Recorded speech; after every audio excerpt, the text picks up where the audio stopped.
Jerman, namanya Nietzsche. Siapa namanya? Nietzsche. Kecek si Nietzsche kok. Kecek si Nietzsche kok. Tuhan itu pernah ada, tapi sekarang sudah mati. Kecek Nietzsche. Kalau adalah si Nietzsche kok kini datang ke tampe awak, lalu awak pancung kapalonyo, apa nanti jadi? Maka awak ditangkap polisi. Sebab apa? Sebab kita tinggal di negara demokrasi, semua orang bebas berkata apa saja. Betul? Kita bukan tinggal pada zaman Khulafa Rasyidin Abu Bakar, Umar, Utsman, Ali radhiyallahu anhum ajma'in. Kalau orang mengejek agama langsung bisa disidang, dipancung kepalanya. Tidak bisa, guys. Maka argumentasi otak harus dilawan pakai otak. Tak bisa dilawan pakai otak-otak. Tak bisa dilawan pakai otot. Jadi untuk melawan si Nietzsche yang mengatakan tidak Tuhan pernah ada, tapi Tuhan pernah mati, cukup dengan satu kata, maka terbantahkanlah si Nietzsche. Pertanyaannya, kata apakah yang bisa membantah si Nietzsche?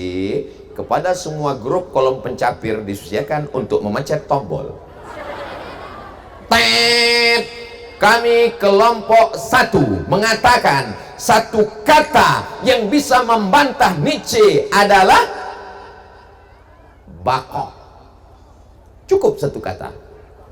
Wujud, qidam, bako. Apa arti bako? Bako tidak berakhir. Maka semua yang ada akhirnya berarti bukan Tuhan. Di mana orang belajar bako itu?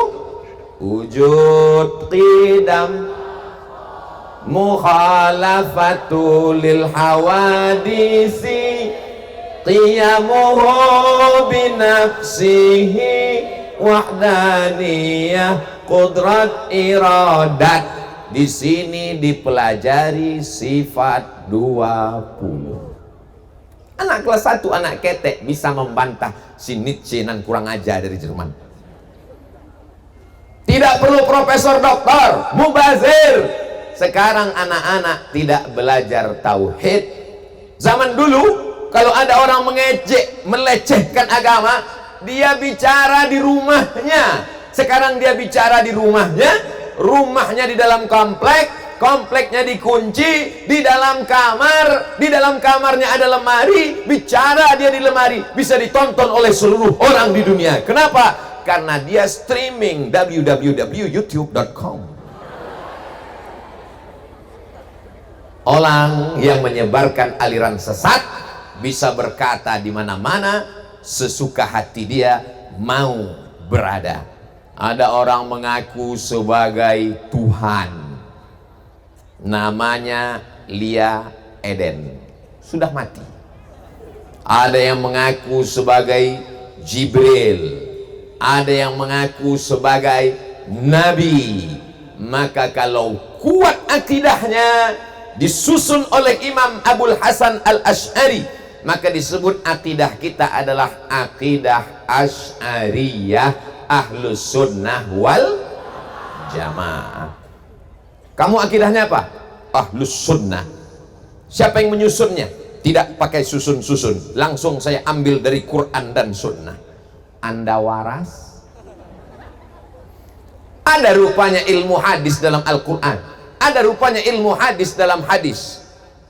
Kalau hadis itu mesti ada sanadnya. Imam Malik mengambil dari Abu Zinad, Abu Zinad dari Al-A'raj, Al-A'raj dari Abu Hurairah, Abu Hurairah dari Nabi. Dari Imam Malik ke Nabi disebut dengan sanad. Dari sanad itu diucapkan kalimat yang keluar dari mulut Nabi disebut dengan matan. Kalau tidak ada sanad, tak ada matan, maka dia tidak disebut dengan hadis. Riwayat hadis itu mesti bersambung dari Imam Malik meninggal tahun 179 Hijrah sampai ke Nabi SAW meninggal tahun 11 Hijrah. Kalau putus sanadnya di bawah namanya hadis mu'allaq. Kalau putus sanadnya di atas, namanya hadits mursal. Kalau dua rawinya hilang, namanya hadis mu'dal. Kalau rawinya tidak hilang di atas, tidak hilang di bawah, tidak hilang dua, putusnya di tengah, namanya hadis munqati.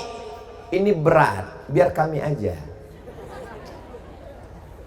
Jadi Bapak Ibu yang dimuliakan Allah, kita kembali ke Quran, kita kembali ke sunnah melalui para alim ulama. Bumi Minangkabau bukan sekedar banyak balui. Bumi Minangkabau bukan sekedar banyak randang. Ambo sudah sampai ke bumi Minangkabau selama 2 hari ini. Makan sate di Dangwang-Dangwang, makan nasi di Lapau. Hah? Ambo sebenarnya ngetes aja. Nasi kapau di Kapau. Bukan sekedar makanannya, tapi di sini adalah negeri para alim ulama.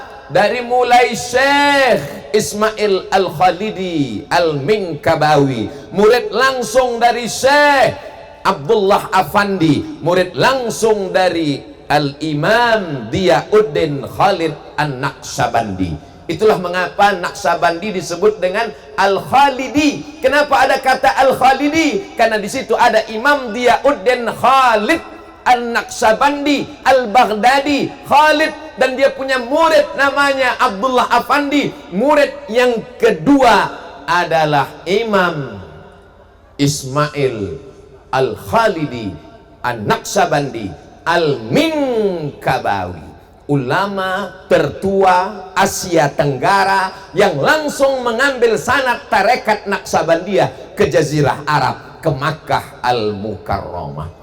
Di sini juga datang para alim ulama yang meneruskan perjuangan mereka. Dia adalah Syekh Ahmad Khatib Al-Minkabawi, mempunyai murid-murid Inyak Jahu, Syekh Sulaiman Ar-Rasuli, Inyak Canduang, Syekh Ibrahim Musa Parabek, dilanjutkan oleh Syekh Abdul Karim. Lalu kemudian para alim ulama ini melahirkan para alim, para ulama, para buya, para guru agama yang sampai hari ini tak terhitung jumlahnya. Maka jangan sampai ada orang Minangkabau yang tersesat di jalan yang lurus, lapar di tengah sawah yang terhampar, ayam mati di lumbung padi, banyak padinya, tapi kelaparan karena tidak mau belajar. Alhamdulillah, yang mendaftar ke pesantren Ashabul Yamin 500 orang, yang bisa diterima cuman 300 orang karena kurang asrama. Iko kan ada asrama, ini dari triplek, dihembus angin tumbang, tanahnya ada. Maka benteng Ahlus Sunnah wal Jamaah, benteng Al-Asy'ari, benteng Al-Asy'ariyah, benteng Al-Asy'ariyah, Asy'ariyah ya, Asy'ariyah ya, Abul Hasan Al-Asy'ari ya, Ahlus Sunnah wal Jamaah ampe namanya. Asy'ariyah iya jo, Asy'ariyah iya jo, Al-Asy'ari iya jo, Ahlus Sunnah wal Jamaah. Nama boleh banyak. Siapa penceramah tadi? Profesor Dr. Abdul Somad, entah apa namanya semeter. Pendek saja, tidak usah panjang-panjang. Siapa ceramah tadi? UAS. Orangnya itu juga. Bapak Ibu yang dimuliakan Allah Subhanahu wa taala, anak-anak yang sudah belajar akidah Asy'ariyah dari kitab Nan Ketek Matan sampai pada puncaknya Ad-Dasuqi ala Ummil Barahin, Matan Sanusi yang disyarah, maka insya Allah selamatlah mereka dunia akhirat insya Allah. Amin. Ada orang yang mengatakan katanya Tuhan di atas bisa ditunjuk, yusharu ilaih. Kalau ada orang mengatakan Tuhan bisa ditunjuk di atas, bisa dibalas dengan satu kata. Apakah satu kata yang bisa membantah orang mengatakan Tuhan di atas? Mukhalafatuhu lil hawadis, jamaah di atas. Mana? Tunan bepayung 2 orang di atas, pohon pinang di atas. Allah Subhanahu wa ta'ala. Hilang suara kok.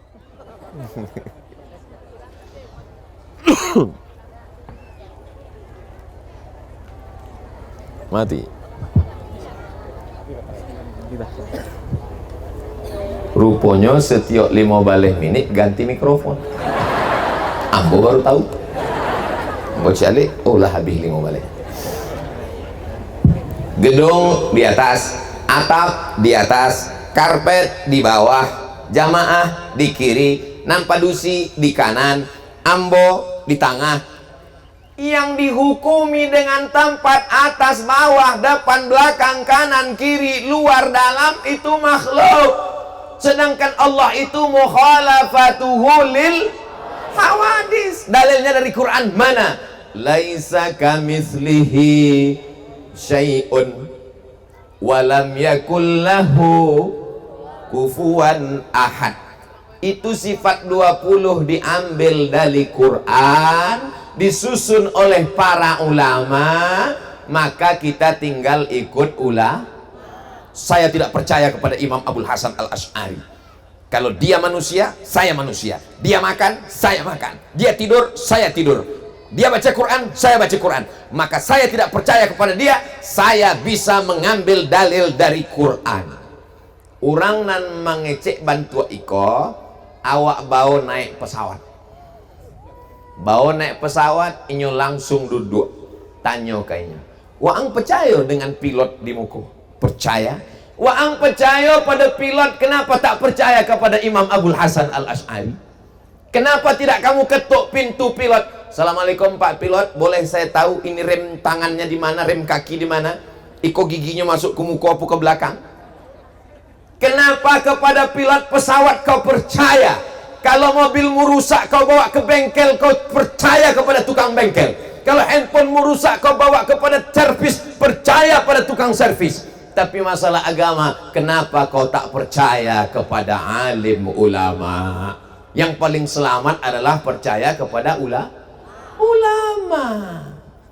Abdul Somad mengikut Al-Quran, mengikut sunnah, tapi mengikuti para ulama. Tapi dalam hadis tidak ada disebut ulama. Taraktu fikum amraini, kutinggalkan pada kamu dua saja. In tamassaktum bihima, kalau kamu berpegang kepada keduanya, lan tadillu abada, tidak akan sesat untuk selamanya. Kitab Allah Al-Quran, wa sunnati dan sunnah. Yang tinggal cuma dua, Quran dan sunnah. Baca hadis lain, beb. Tengok hadis lain. Mana buktinya? Apa bunyinya? Al-ulama warasatul. Al-Quran tidak bisa menjelaskan dirinya. Kenapa? Tulisan, pena, kertas, tinta. Maka dijelaskan oleh hadis, wa anzalna ilaika dzikra, kami turunkan Al-Quran ini kepadamu litubayyina linnas, supaya Nabi Muhammad SAW menjelaskan kepada manusia. Lalu kemudian datanglah para ulama menyusun ilmu, disebut dengan ilmu akidah, bukan aki mobil. Disebut dia dengan ilmu tauhid, bukan tauco. Disebut dia dengan ilmu kalam, karena pembahasannya al-kalamu fi kadza, al-kalamu fi kadza, al-kalamu fi kadza. Disebut dia dengan al-fiqhul akbar, karena ada fiqhul asghar, fikih kecil, ada fikih besar, mengkaji tentang Allah Subhanahu wa ta'ala. Makanya tidak ada orang yang sesat salah jalan di Sumatera Barat, bumi Minangkabau, buminya para alim dan ulama. Kenapa? Karena waktu kecil sedang hamil emaknya, menggendong anak, menyusukan anak, lagunya wujud qidam baqa mukhalafatu lil hawadisi.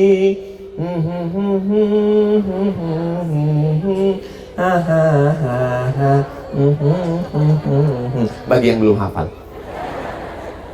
beda sama di tempat lain. Ibu-ibu nyanyinya Kiang Racun. Lagu kedua Kucing Garong. Lagu ketiga Selimut Tetangga. Lagu keempat Bulan-bulan berbadan dua. Lagu kelima datang bininya dari dapur, lahir anak hantu, emaknya kuntilanak, ayahnya genderuwo, pembantunya suster ngesot. Saya sebetulnya segan kalau ceramah di depan buya-buya awak. Kenapa? selalu keceplosan keluar. Tapi apa boleh buat, insya Allah Buya-Buya memaafkan kesilap salahan Abdul Somad. Bapak Ibu yang dimuliakan Allah Subhanahu wa Ta'ala, maka di masjid-masjid mulailah mengaji pakai kitab. Pembahasan pertama wujud, bulan depan qidam, bulan berikutnya bakok. Karena kalau tidak, ini kadang ada orang pengajian itu aja yang dikaji. Pengajian kita pada malam hari ini adalah tentang sabar. Apapun yang terjadi kita mesti sabar. Selop kita hilang sabar. Laki kita dilarikan pelakor Saya mau ngetes saja, Bu.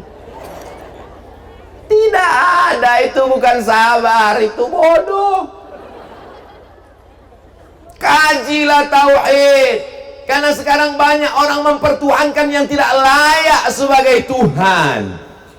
Kita ini adalah hamba Allah. Namanya siapa? Allah. Adakah yang disembah selain Dia? La ilaha illa huwa. Apakah Dia hidup? Al-Hayyu. Apakah Dia mengatur hidup Abdul Somad? Al-Qayyum. Apakah Dia mengantuk, letih, letah, lemas, mengantuk? La ta'khudhuhu sinatun wala naum. Apakah Dia berkuasa? Lahu ma fis samawati wa ma fil ard. Apakah ada yang bisa memberikan pertolongan selain daripada Dia? Ada yang bisa memberikan pertolongan selain daripada Dia? Tidak. Tapi kenapa mengatakan ada yang bisa memberikan pertolongan selain daripada Dia? Siapa? Pawang hujan. Apa ini? Kenapa kamu bisa mengatur hujan? Karena di langit itu ada AC yang besar dan remote-nya saya yang megang. Habis dunia, hancur ibadah kita. Mudah-mudahan tak turun laknat Allah Subhanahu wa Ta'ala. Kalaulah bukan karena ada para abuya yang hatinya jernih, meneteskan air mata di tengah malam. Kalaulah bukan karena ibu-ibu hamil yang tulus ikhlas mengandung anak yang soleh. Kalaulah bukan karena wali-wali mastur yang tak kelihatan, sudah lama azab ini turun, sudah lama gunung ini meletus. Tapi Allah masih sayang. Wa ma kana Allahu liyu'adzibahum wa anta fihim wa ma kana Allahu mu'adzibahum wa hum yastaghfirun. Saya sebetulnya mau ikut-ikutan qori tadi aja. Waktu maju qori tadi ke muko, mau cari dalam hati yang pandai kok enggak ngaji. Wah gitunya mau ngaji, Masya Allah. Inyona menarik suara, leher rambunan putih di belakang. Luar biasa. Mana Korea? Al-alimu kabirun walau kana saghiran. Seorang yang alim itu akan nampak besar walaupun dia kecil. Betul? Bapak ibu duduk di atas pasir, ada yang di atas karpet. Naik ke atas, dia duduk di atas karpet merah menyala, megah, mewah. Di belakangnya para abuya, Ustadz Abdul Somad. Dia besar walaupun kecil. Mudah-mudahan anak-anak kita menjadi qori, insyaallah. Doakan anak Ustadz Abdul Somad bisa mengaji macam qori kita tadi. Masya Allah. Hebatnya jamaah ini, bersih hatinya. Padahal yang saya minta doakan anak saya. Semua mengatakan amin. Bukan anak kita, anak saya, kata saya. Amin. Coba kalau jamaah ini hatinya tak bersih. Mudah-mudahan anak Ustadz Abdul Somad, anak lo kali. Ada yang mengatakan Tuhan maraton. In atani yamsi ataituhu harwalah. Kalau ambaku itu datang mendekatiku berjalan, maka aku akan mendatangi hambaku itu berlari. Maka dibuatnya lah Tuhan maha berlari. Padahal maknanya di situ adalah Allah membalas lebih dari yang kita lakukan. Kalau kita mendekat kepada Allah sejengkal, maka Allah akan mendekat kepada kita sehasta. Kalau Allah mendekat kepada kita sahasta, maka Allah akan mendekat. Kalau begitu Allah itu dekat jauh, dekat jauh, dekat jauh.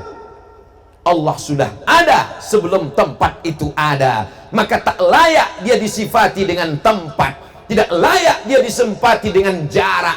Allah itu jauh tak berjarak, dekat tak bersentuh. Itulah akidah Ahlus Sunnah wal Jamaah. Ambo tidak bisa menjelaskan akidah Ahlus Sunnah wal Jamaah dalam waktu 60 menit. Kalau ada ustadz yang bisa berceramah menjelaskan akidah Ahlus Sunnah wal Jamaah sifat 20 dalam waktu 60 menit, bahasa Arabnya mustahilun. Habis pembahasan akidah. Yang kedua adalah pembahasan fikih. Kenapa Ustaz bahas akidah dulu? Karena ayat yang dibaca anak kita, ya ayyuhalladzina aman, yang percaya. Yang tidak percaya maka tidak perlu diajak untuk berpuasa. Karena tema kita menyambut bulan suci Ramadan 1443. Apakah ibu percaya bahwa kita akan mati? Dari bunyinya macam tak percaya. Apakah bapak percaya bahwa kalau kita mati tidak ada yang bawa kartu kredit? Dari buminya macam tak yakin. Kita semua akan mati menghadap Allah. Peci kesayangan tinggal, sorban tinggal. Mentang-mentang ustadz meninggal bawa mikrofon? Tidak, tinggal semuanya. Kebun yang sejauh mata memandang tinggal. Yang akan kita bawa menghadap Allah adalah sodakoh. Apa pula somat? Sholat betul, sodakoh betul, sholawat betul. Kenapa Ustaz katakan sodakoh? Karena ketika orang mati itu ditanya oleh Allah Subhanahu wa Ta'ala, semua jenazah-jenazah, semua orang yang dikubur ditanya Allah Subhanahu wa Ta'ala, hai jenazah-jenazah, maukah engkau aku kasih hidup? Menjawab. Apa kata jenazah? Laula akhartani ila ajalin qarib, berikanlah aku hidup walaupun semenit. Tak bisa semenit, setengah menit. Tak bisa setengah menit, seperempat menit. Tak bisa seperempat menit, sedetik kau kasih aku hidup ya Allah. Kalau aku kasih kau hidup, kau mau apa? Fa asaddaqa, aku mau bersedekah. Meninggal nanti malam, meninggal besok pagi, menyesal karena tidak membeli satu sak semen. Lima boleh ini.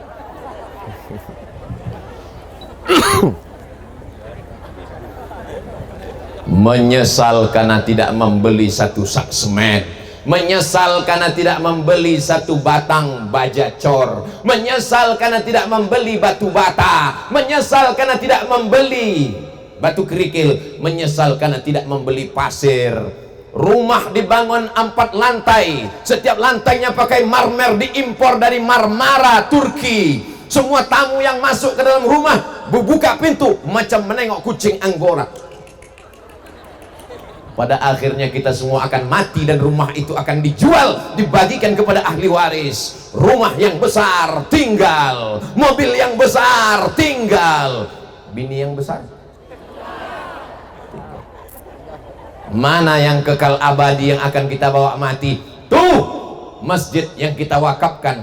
Siapa yang mewakafkan tanah masjid? Siapa yang mewakafkan batu bata? Siapa yang mewakafkan marmer? Siapa yang mewakafkan toa? Ternyata masjid ini masih ada toa.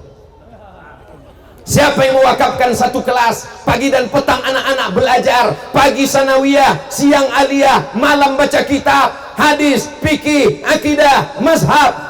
Mengalir pahalanya sampai hari kiamat insyaallah. Amin. Oh, kami tak mau mati menyesal Buya, kami tak mau mati menyesal Ustaz. Maka yang tak mau menyesal, isikanlah kresek-kresek yang sudah disebar oleh ibu-ibu berbaju warna hitam yang resmi. Isikan, isi sama dompet-dompetnya sekalian. Kenapa di tempat laki-laki tak ada? Karena mereka tahu bahwa yang bekerja suami, tapi yang megang dompetnya udah beko pai keluar rumah iko 2000 lah. Mangga 2000 jam banyak-banyak beko babini sekali lagi. Di dompet ada uang 1 juta. Berapa uangnya? 1 juta. Ketika kresek mendekat, dimasukkan duit 100.000. Yang masuk berapa? 100.000. Pulang ke rumah batuk, mati. Pertanyaannya, yang dibawa mati yang 100.000 apa yang 1 juta? Yang 1 juta akan dipanggil, diambil, dibawa oleh suami untuk modal. Bukan kata saya. Jadi ibu-ibu yang memasukkan duit 100.000 masih menyimpan di tasnya 1 juta 2 juta, bersiap-siaplah. Saya bukan menakut-nakuti. Yang cerita yang saya sampaikan ini, yang saya beritakan ini bohong, hoax apa fakta? Fakta, beb. Mau percaya silakan, yang tak percaya tengok aja nanti. Dapat duit beli cincin, dapat duit beli cincin, dapat duit beli cincin, dipakai ke pasar beli kangkung, nunjuk kangkung berapa ya seikat. Asal pergi undangan leher gatal ya. Asal pergi undangan nengok jam berapa ya. Begitu mati meninggal dunia. Ada orang Islam mati membawa gelang? Ada orang Islam mati bawa rantai? Ada orang Islam mati bawa subang? Ada orang Islam mati bawa anting? Yang dulu beli gelang berbunyi asal lewat di depan rumah banyak atuk-atuk masuk paret, kerincing kerincing kerincing, hilang semuanya. Tapi yang kau belikan untuk marmer lantai, kau belikan untuk kabel listrik, kau belikan jendela, anak-anak belajar 1.200 anak di pesantren Ashabul Yamin, subuh, zuhur, asar, maghrib, isya, tarawih, witir, tahajud, sahur. Luas makammu seluas lapangan sepak bola. Ustadz Somad dapat apa kalau ceramah begini? Setetes 2 tetes sampai juga ke kubur Abdul Somad. Ibu setuju? Masya Allah, tabarakallah. Bapak Ibu yang dimuliakan Allah Subhanahu wa Ta'ala, hidup ini lahir di atas tanah, jalan sana, jalan sini, jalan sana, jalan sini, jalan sana, batuk mati. Abdul Somad lahir ke atas tanah, ceramah sana, ceramah sini, ceramah sana, ceramah sini, ceramah sini, batuk, mati. Pak polisi lahir di atas tanah, razia sana, razia sini, amankan sana, amankan sini, pensiun, mati. Pejabat lahir di atas tanah, masuk kantor, keluar kantor, masuk kantor, keluar kantor, tangkap KPK dulu, mati. Tapi ada yang kekal abadi. Mana dia? Membangun pondok pesantren. Maka yang paling cerdas adalah Buya. Dunianya dapat, akhiratnya dapat. Fit dunia hasanah, wa fil akhirati hasanah. Di akhirat selamat. Tahun bara pondok kota gak Buya? 1992. Sekarang tahun 2022, 30 tahun yang lalu. Berapa alumni yang sudah tamat? Yang ada sekarang 1.200, menyebar dari Sabang sampai Timor Leste, sampai keluar negari, sampai keluar negara. Maka insya Allah kita kalau mau menumpang tuah di Ashabul Yamin, yang bisa belikan batu besar untuk cor, batu. Yang tak bisa batu, batu bata. Yang tak bisa batu bata, batu kerikil. Tak juga bisa batu kerikil, pasir. Pasir pun tak bisa, mati aja. Saya ragu Pak Ustadz, jangan-jangan nanti tanah saya, wakaf saya, sedekah saya tidak dipakaikan. Yang namanya tanah wakaf itu 3, la yuhabu, tak bisa dihibahkan, wala yurasu, tak bisa diwariskan, wala yuba'u, tak bisa diperjualbelikan. Dijual tanah murah, semeter hanya 20.000, tanah wakaf. Ada yang mau beli? Mana ada? Jadi orang yang beruntung adalah orang-orang yang sudah mengirimkan. Tapi tidak semua jamaah ini bawa duit Pak Ustadz. Nggak apa-apa, kami pakai transfer banking, mantap. Kirimkan ke nomor rekening berikut ini. Langsung buka handphone, buka Bank Syariah Indonesia, enter, tik tik tik tik tik tik tik, enter. Untuk siapa? Almarhum ayah, tik. Almarhumah emak, tik. Begitu selesai menangis. Kenapa kau menangis? Ingat ayah? Enggak. Ingat emak? Bukan. Kenapa menangis? Salah ketik. Rencana mau ngirim berapa? Nolnya 5, 100.000. Terus terketik 1 juta. Alhamdulillah. Kenapa pula alhamdulillah orang salah ketik? Karena yang 1 juta itulah yang akan menolong di alam barzakh, insya Allah. Gara-gara tak sengaja itulah akan selamat dari azab kubur. Betul? Percaya Bapak Ibu bahwa kita ini akan mati dan akan hidup lagi? Percaya? Tunjukkan sama saya orang yang pernah mati hidup lagi. Ada? Tak ada? Kenapa percaya? Datang Asy bin Wa'il. Siapa namanya? Asy bin Wa'il. Dibawanya tulang kering, tak ada dagingnya lagi, tak ada sumsumnya lagi. Ya Muhammad sallallahu alaihi wasallam, ayuhyi rabbuka hadzal 'idhama ba'da ma baliya wa ramma. Apakah Tuhanmu bisa menghidupkan tulang ini sesudah kering, hancur, kering kerontang? Nabi Muhammad diam sampai turun Jibril alaihissalam membawa wahyu. Apa kata Allah? Qul yuhyiha alladhi ansha'aha awwala marrah wa huwa bikulli innama amruhu idza arada syai'an ay yaqula lahu kun. Kita akan mati, masuk ke liang lahat, dimakan cacing tanah. Binatang yang paling tajam hidungnya bukan anjing. Binatang yang paling tajam penciumannya adalah cacing. Diteliti oleh Al-Jahiz, yang paling tajam hidungnya cacing, bisa menghirup dari jarak 1 kilometer. Tapi yang dibawa oleh Pak Polisi di airport untuk menangkap orang bawa narkoba apa? Anjing. Kenapa tak bawa cacing? Karena cacing tak bisa lari. Cacing tak punya kaki, cacing tak punya kulit, hidupnya dalam tanah, tapi Allah beri dia kelebihan. Hidungnya tajam, penciumannya 1 kilometer. Jadi kalau Abdul Somad meninggal, dimakamkan di sini, 1 kilometer sekeliling cacing-cacing mencium bau. Wow, brownies. Mereka pun menyerbu. Ayo kita serbu jasad Abdul Somad. Oke. Mereka pun berlari. Begitu sampai menengok jasad jenazah Abdul Somad. Kurus sekali gitu. Mau gemuk, mau kurus, mau hitam, mau putih, mau tinggi, mau pendek, mau ganteng, mau jelek, semuanya akan mati dan dimakan cacing tanah. Yauma la yanfa'u malu wala banun. Hari itu tak ada gunanya harta, hari itu tak ada gunanya anak. Illa man atallah, kecuali orang yang datang menghadap Allah biqalbin salim, dengan hati yang selamat. Mudah-mudahan kita datang menghadap Allah hati kita selamat. Selamat dari dengki, selamat dari hasad, selamat dari busuk hati. Kau kaya bukan karena mobilmu mahal. Tetangga saya ini Pak Ustadz mobilnya mahal. Berapa harganya? 2 miliar. Belum tentu lunas. Dari mana kau tahu? Bunyi klaksonnya. Asal jumpa kredit, kredit, kredit. Rumahnya besar, ternyata harganya 3M. Apa arti 3M? 3 kali minjam. Di rumahnya tak ada yang lunas. Rantang kredit, jilbab pun belum lunas. Satu-satunya yang lunas di rumah itu cuma bininya saja.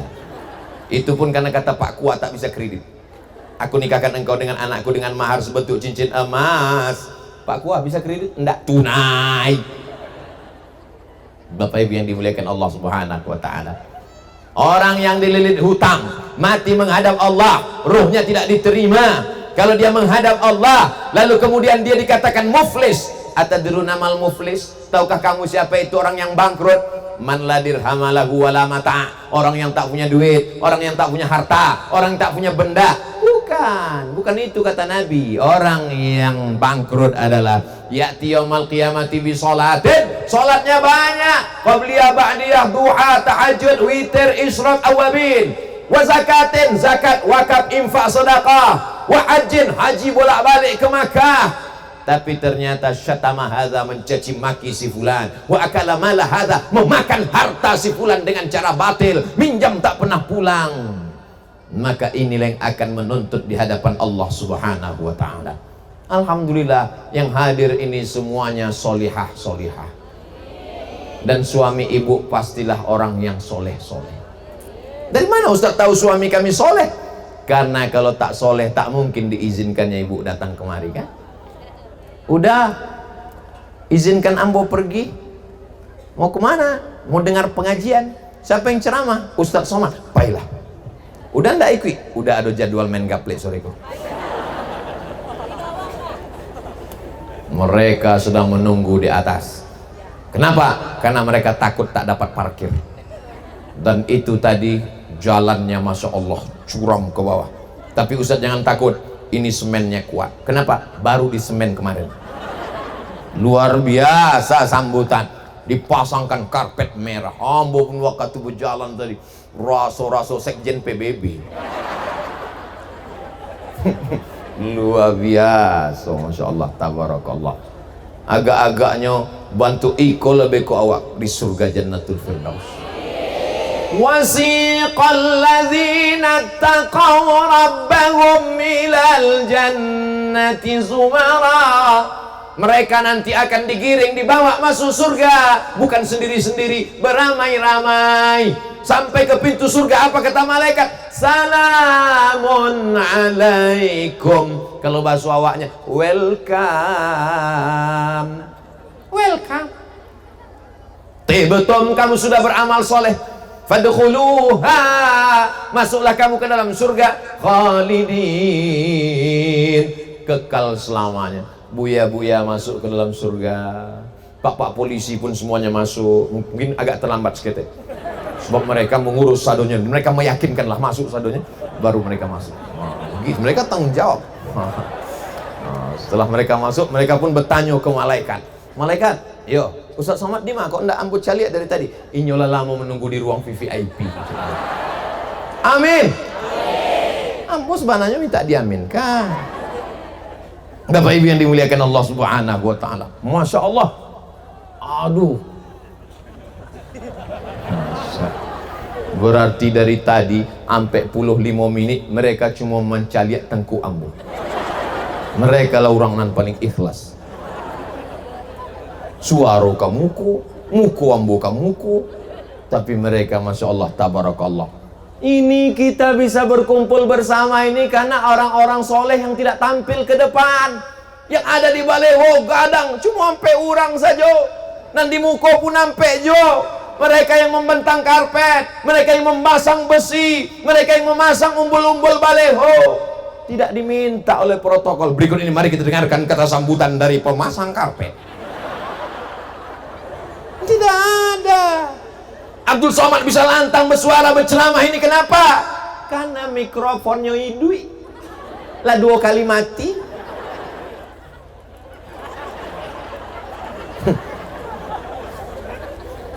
Kecek teknisi mikrofon. Baru aku rasa kan. Aku sangka lah hebat bana. Mau mati kan, hilang nyawaku. Bapak Ibu yang dimuliakan Allah, kita bukan apa-apa dan kita bukan siapa-siapa. Ya ayyuhalladzina amanu kutiba alaikumusiyam, diwajibkan bagi kamu berpuasa. Maka kita melaksanakan fikih. Kalau akidah tadi kita ikut Imam Abul Hasan Al-Asy'ari, dalam masalah fikih kita ikut Imam. Nan paling tua namanya Imam Abu Hanifah, Imam Hanafi, meninggal tahun 150 Hijrah. Nang kedua namanya Imam Malik bin Anas, makamnya di Baqi di samping Masjid Nabawi, meninggal tahun 179 Hijrah. Nang ketiga namanya Imam Muhammad bin Idris Syafi'i, meninggal tahun 200 sampai, makamnya di Kairo Mesir. Panjang umur, sehat badan, mudah-mudahan Ustadz Wirsa bisa membawa awak ke makam Imam Syafi'i, amin. Nang keempat namanya Imam Ahmad bin Hambal, makamnya di Baghdad, Irak, meninggal tahun 241 Hijrah. Ikolah empat Imam Ahlus Sunnah wal. Saya tidak mau ikut Hanafi, saya tidak mau ikut Maliki, saya tidak mau ikut Syafi'i, saya tidak mau ikut Hambali.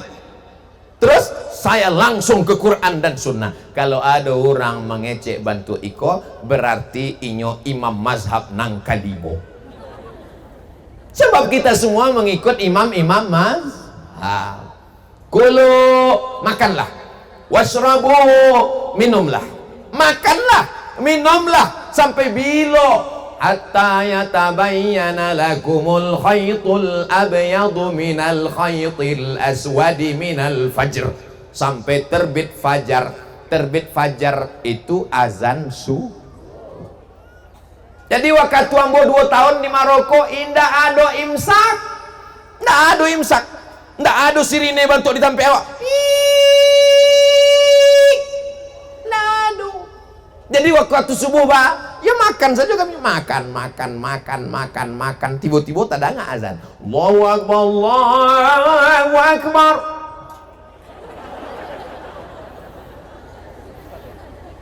Kalau ditelan batal puasa, indak ditelan mubazir. Mantapnya mazhab Syafi'i. Datang orang bertanya ke imam sahabat Nabi Anas bin Malik, serumah dengan Nabi 10 tahun. Wahai Sayyidina Anas bin Malik, yo, angku serumah dengan Nabi Muhammad SAW 10 tahun. Nabi Muhammad itu berhenti makannya bilo agak-agak 50 ayat sebelum azan subuh. Maka di agak-agak 50 ayat sebelum azan subuh itulah waktu imsak yang 10 menit. Jadi kalau azan subuh jam 5, maka jam ampe 50 babunyi sirine, maka awak pun gosok gigi fresh segar. Azan awak tidak ragu. Sebab kalau mulut berisi nasi ragu. Iko bakwan kok masuk apa enggak? Masuk apa enggak? Mazhab Syafi'i ihtiyatnya lebih tinggi. Ihtiyat itu apa? Kehati-hatiannya. Aula mastumun nisa, kalau kamu menyentuh perempuan, menurut mazhab Hanafi kalau menyentuh perempuan tak batal, karena makna la mastumun nisa bukan menyentuh, maaf, jima baru batal. Kalau menurut mazhab Maliki menyentuh perempuan kalau tak nafsu tak batal. Pergi undangan, kepada tamu dipersilakan untuk mengucapkan selamat kepada kedua mempelai. Barakallah lakuma wa barakalaikuma. Menyentuh tangan mempelai perempuan. Selesai itunya pun pai ke masjid solat. Allahu Akbar. Ditanya dek bininya, udah ndak berwuduk tadi? Enggak.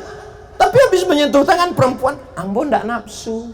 Nafsu ambo cuma ke kamu sayang. Tapi dalam mazhab Syafi'i, mau nafsu tak nafsu maka batal. Ambo tidak menyalahkan mazhab Hanafi, ambo tidak menyalahkan mazhab Maliki, tapi ambo berpegang kepada mazhab Syafi'i. Sebab apa? Lebih tinggi kehati-hatiannya. Dan andai berbisik setan kepada ambo waktu ambo sholat, Allahu Akbar, datang setan berbisik, uduk kau batal, uduk kau batal, uduk kau batal, uduk kau batal. Hati ambo menjawab, ambo ndak nafsu, ambo nafsu. Ketik setan, aduh nafsu seketik, aduh seketik, aduh seketik. Tapi kalau ambo pakai mazhab Syafi'i, uduk kau batal, uduk kau batal, uduk kau batal. Aku sudah uduk lagi setan. Awak bukan menyalahkan mazhab nan lain. Begitulah halusnya Imam Syafi'i. Memang Imam Ahmad bin Hanbal hafal hadis, maka dia bergelar Amirul Mukminin fil hadis. Kitab yang paling gadang namanya Musnad Ahmad bin Hanbal, sampai 10.000 hadis di dalamnya. Tapi apa kece Ahmad bin Hanbal, sebelum Imam Syafi'i datang ke Baghdad, kami tak bisa membedakan mana hadis am, mana hadis khas, karena yang menyusun ilmu usul fiqih, yang bisa memproduksi hukum halal, haram, makruh, mubah, sunat, sunat muakkad adalah Imam Syafi'i. Kitab yang pertama, kitab Ar-Risalah. Dipanggilnya muridnya namanya Rabi Al-Muradi. Ta'al ya Rabi, Kesikau sebentar Rabi pun datang, tulislah risalahku. Imam Rabi pun menuliskan ucapan Imam Syafi'i 300 halaman jadi satu kitab Ar-Risalah. Tidak pernah menengok www.google.com. Di sini semua di kepalanya. Begitulah hebatnya. Jadi kalau ada orang kini mengatakan saya tidak mau bermazhab, mazhab itu hanya fanatik, mazhab itu hanya orang bodoh, mazhab itu hanya ikut-ikutan saja. Imam Syafi'i manusia, saya manusia. Imam Syafi'i makan, saya makan. Imam Syafi'i tidur, saya tidur. Imam Syafi'i boleh bermazhab, maka saya pun boleh menjadi imam mazhab. Syafi'inan mano? Imam Syafi'i kalau nyopai ke masjid, diambil nyo kapas, disumbek nyo talingonyo. Sebab apa? Ditanya orang, wahai Syafi'i, ya, kenapa kau sumbat telingamu? Karena ambo dari rumah sampai ke siko, sado orang nan mengecek di tengah jalan, ambo inge. Imam Syafi'i kalau membaca kitab ditutupnya halaman niko, dibacanya siko. Kenapa ditutup Syafi'i? Sebab kalau ambo caliak nan niko, ambo pun inge masuk juga ke kapal ambo. Awak lah 50 menit ambo ceramah, jangankan bapak ibu, ambo nan ceramah pun ndak inget entah apa ambo kecek dari tadi. Kalau disuruh ulang lagi dari awal, ndak inget ambo. Alhamdulillah ado don sana awak dari Jepang. Nan mainge-inge kan awak, namanya Sony.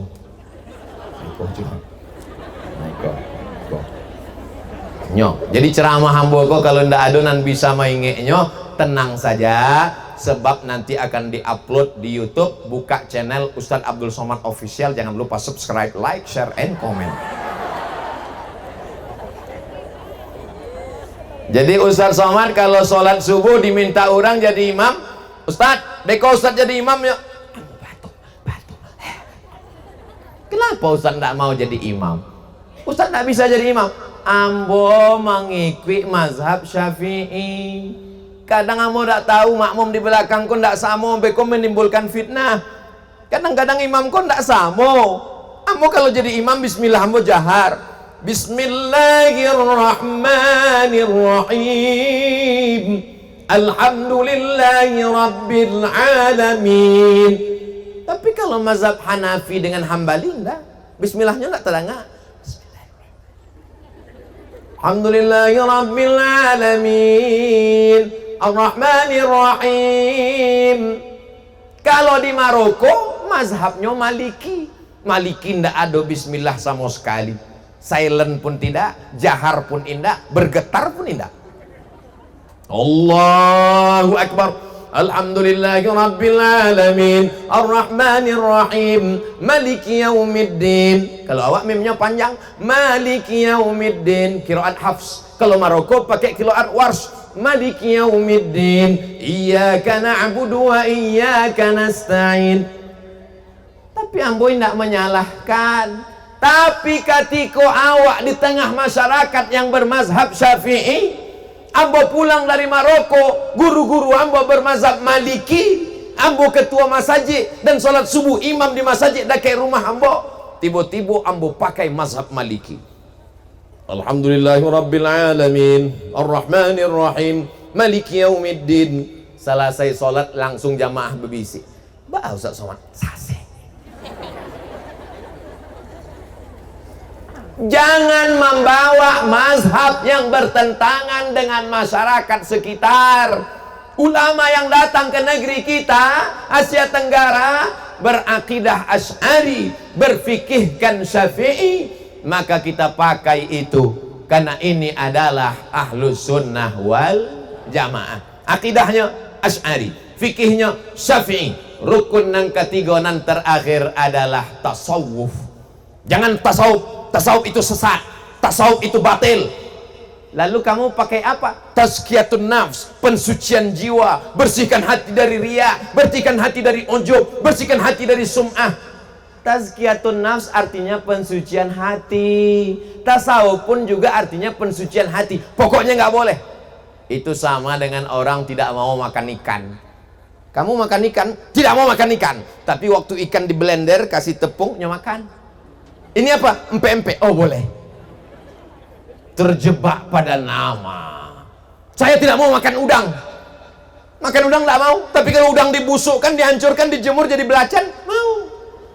Sambal apa tadi? Sambal belacan. Belacan tuh udang, enggak apa-apa, udanglah mati.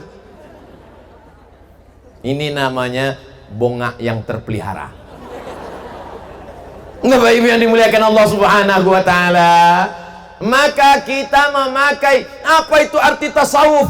Man safa qalbuhu lillah. Orang yang hatinya bersih suci kepada Allah.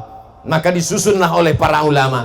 Kalau dalam akidah kita ikut yang disusun oleh Imam Abul Hasan Al-Asy'ari, dalam masalah fikih kita ikut yang disusun oleh Imam Muhammad bin Idris Asy-Syafi'i, maka dalam tasawuf kita ikut yang disusun oleh Imam Junaid Al-Baghdadi, yang disusun secara rapi oleh Imam Al-Qusairi dalam Ar-Risalah Al-Qushairiyah, yang dikembangkan secara apik, cantik, indah dan sempurna oleh Imam Abu Hamid Al-Ghazali dalam kitab Ihya Ulumuddin, meninggal tahun 505 Masehinya 1111.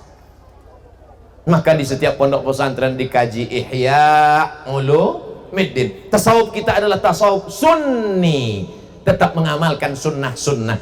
Kalaupun bertarekat, maka tarekatnya adalah tarekat Ahlus Sunnah wal Jamaah. Abdul Qadir Al-Jilani, tarekat Qadiriyah. Imam Bahauddin An-Naqsyabandi, tarekat Naqsyabandiyah. Imam Abul Hasan Asy-Syadzili, tarekat Syadziliyah. Imam Ahmad At-Tijani, tarekat Tijaniyah. Imam Muhammad Abdul Karim Samman, tarekat Sammaniyah. Mereka inilah para ulama yang sampai kepada generasi kita sekarang. Maka kita tinggal mengikut guru-guru kita saja, insya Allah. Nanti kalau ada nambah tanya, apa isi ceramah Ustaz Somad tadi? Entah apa isinya.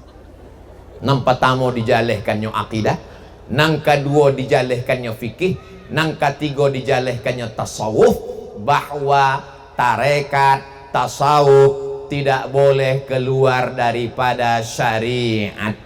Takhribul batin, takhribuz zahir, bentuk zahirnya kacau balau, bentuk zahirnya hancur lebur. Wa imaratul batin, tapi batinnya tetap menjaga hubungan dengan Allah. Jangan dipotong, ada ujungnya. Apa bunyi ujungnya? Ma'altizamis syariah, tetap berpegang kepada syariat. Kamu nggak sholat, sholat itu orang syariat. Ambo kalau sampai pada hakikat lah putui kaji ambo. Sholatnya mana? Sholat ambo sholat batin. Beko kalau ada suami ibu ikut aliran iko, ibu berang atau marah? Jangan berang, jangan marah, diam saja. Udah ndak sholat subuh, sholat ambo cukup ruh saja di Masjidil Haram. Udah ndak sholat zuhur, ambo bersama Rasulullah di Masjid Nabawi. Batin ambo, zahir ambo memang kacau balau, tapi batin ambo luri. Ibu diam saja. Beko jam 1 nyoba tanya, nasi lah masak? Tinggal ibu jawab, nasinya roh dah. Tidak bisa dipisahkan antara ampe syariat, tarikat, hakikat, ma'rifat.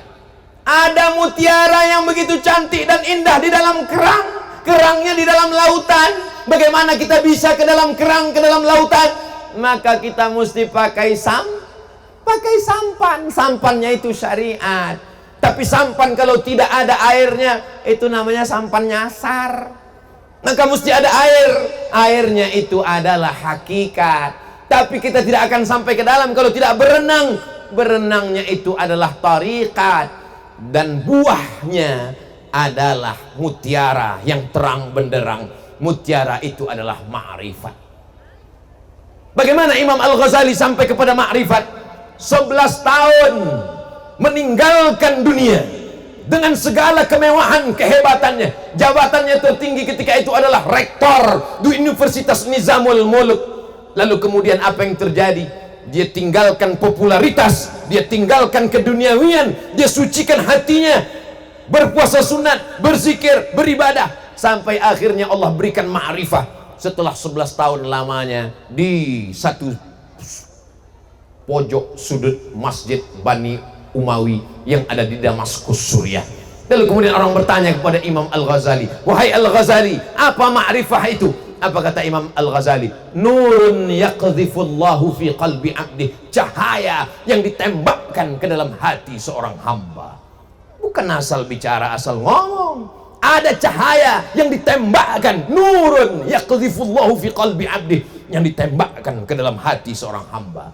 Ma'rifah adalah hadiah, ma'rifah adalah karunia, ma'rifah adalah kelebihan dan keutamaan yang diberikan Allah Subhanahu wa ta'ala. Akhirnya waktu juga yang memisahkan kita. Jangan kemana-mana, kita akan lanjutkan setelah yang satu ini.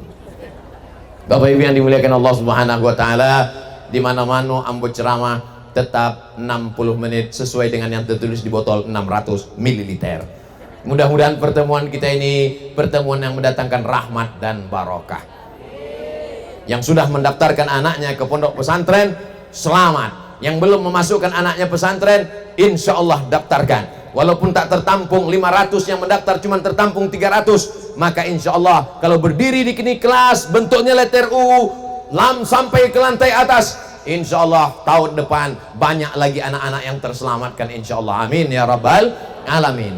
Buah hasil dari tablik akbar pengajian adalah doa. Jangan sampai pulang sebelum mengaminkan doa yang akan dibacakan oleh abuya, orang tua, guru kita, alim ulama kita. Terima kasih segala perhatian. Mohon maaf segala kesilapan dan kekhilafan. Menangkap puyuh ke Bukit Selasih. Thank you dan terima kasih. Wassalamualaikum warahmatullahi wabarakatuh.